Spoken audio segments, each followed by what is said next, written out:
दोस्तों, अगर आप भी रोहित शर्मा को एक बेहतरीन खिलाड़ी और कप्तान मानते हैं तो हमारी इस वीडियो को लाइक जरूर खींचेगा। दोस्तों, दिल्ली और मुंबई के बीच हुए मुकाबले में रोमांच इस कदर था कि देखने वाले अपने दांतों तले उंगलियां दबाने पर मजबूर हो गए। जहां विस्फोटक बल्लेबाजी के दम पर दिल्ली ने की धमाकेदार शुरुआत, तो मुंबई के गेंदबाजों ने किया है ऐसा पलटवार, दिखाया है क्यों है वो 5 बार की चैंपियन टीम। तो आखिर क्या कुछ हुआ अरुण जेटली स्टेडियम में, कैसे लिखा गया आईपीएल का नया इतिहास, किसने मारी है इस महामुकाबले में बाजी, रोंगटे खड़े कर देने वाले इस पूरे मैच की हाईलाइट हम आपको दिखाएंगे। लेकिन उससे पहले आपको क्या लगता है, रोहित शर्मा डेविड वार्नर में कौन बेहतरीन कप्तान है? हमें अपने जवाब कमेंट में जरूर बताइए। दोस्तों, देश की राजधानी और माया नगरी दिल्ली और मुंबई के बीच सबसे बड़ा घमासान देखने के लिए पूरी दुनिया की नजरें केवल इंडियन प्रीमियर लीग पर टिकी हुई थी। दिल्ली का अरुण जेटली स्टेडियम सजा हुआ था, दर्शकों में जोश और रोमांच की कोई कमी नहीं थी। लोगों को दोनों ही चैंपियन टीमों के बीच जबरदस्त मुकाबले की उम्मीद थी, इसीलिए स्टेडियम में पैर रखने की भी जगह नहीं बची थी। जब सिक्का उछला तो मुंबई के कप्तान रोहित शर्मा ने टॉस जीतकर मेजबान दिल्ली को पहले गेंदबाजी करने का न्योता दिया। लगातार 2 मुकाबलों में करारी हार झेलने के बाद दिल्ली का कॉन्फिडेंस हिला हुआ था। ऐसे में अपनी टीम को एक धाकड़ शुरुआत दिलाने के लिए कप्तान डेविड वार्नर के साथ पृथ्वी शॉ के कंधों पर अपने फैंस की उम्मीदों को खरा उतरने की भी अहम जिम्मेदारी थी। और कुछ इसी अंदाज में इन दोनों ने अपनी टीम को शुरुआत भी दिलाई। इन दोनों को देखकर ऐसा लगा कि ये सिर पर कफन बांध कर उतरे हैं। पहले ही ओवर में पृथ्वी ने बहरेनड्रॉफ के खिलाफ मैदान को चीरते हुए खतरनाक चौका जड़कर अपने रनों का खाता खोल दिया था। दूसरे छोर से डेविड वार्नर ने शुरुआत से ही आक्रामक रुख अपनाया। पारी के दूसरे ओवर में गेंदबाजी करने आए अरशद खान को आड़े हाथों लेते हुए दोनों खिलाड़ियों ने एक के बाद एक 2 चौके जड़कर मुंबई को अपने तेवर दिखा दिए थे। लेकिन ये तो केवल शुरुआत थी।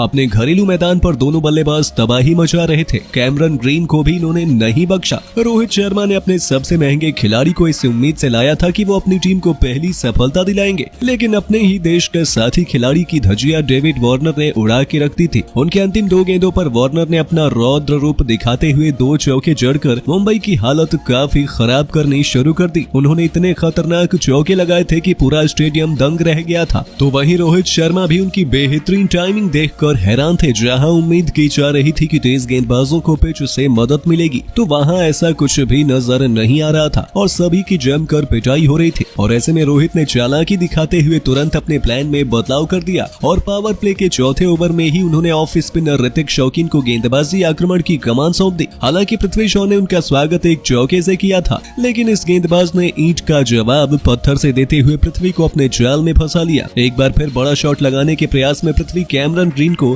अपना कैच थमा बैठे और शौकीन ने अपनी टीम को पहली सफलता दिलाई। पृथ्वी 10 गेंदों पर 3 चौके की बदौलत 15 रन बनाकर पवेलियन की शोभा बढ़ाने लौट गए थे। उनके आउट होने के बाद बल्लेबाजी करने आए मनीष पांडे 4 ओवरों में दिल्ली ने 34 रन बना दिए थे। मनीष पांडे ने आते ही वहीं से शुरू किया जहां से पृथ्वी शॉ छोड़कर गए थे। मेरेडिथ को रिमांड पर लेते हुए उन्होंने लगातार 2 गेंदों पर पहले विकेट के बिल्कुल सामने चौका बटोरा, तो वहीं विकेट के पीछे खूबसूरत चौका जड़कर अपनी टीम को तूफानी रफ्तार से आगे बढ़ाना शुरू कर दिया था। जैसी उम्मीद की जा रही थी, गेंद और बल्ले के बीच जबरदस्त घमासान देखने को मिल रहा था। मनीष पांडे अपने अंदाज के विपरीत बेहद आक्रामक रुख दिखा रहे थे। उनकी बल्लेबाजी देखकर हर कोई हैरान था। पावर प्ले के अंतिम ओवर में भी उन्होंने ऋतिक शौकीन की 2 गेंदों पर लगातार आगे बढ़कर 2 ऐसे खतरनाक चौके लगाए जिसमें मुंबई के पास विकेट चटकाने की भी संभावना थी। लेकिन अंत में किस्मत ने बहादुर का साथ दिया और मनीष पांडे ने पावर प्ले में अपनी टीम को 51 रनों तक पहुंचा दिया। मुंबई इंडियंस को किसी भी कीमत पर विकेट चाहिए थे, लेकिन एक बार फिर से मुंबई की गेंदबाजी फ्लॉप साबित हो रही थी। पारी के 8वें ओवर में तो रोहित शर्मा के पैरों तले जमीन खिसक गई। जी हाँ दोस्तों, गेंदबाजी करने आए थे ऋतिक शौकीन। पहले उन्होंने नो बॉल डाल दी।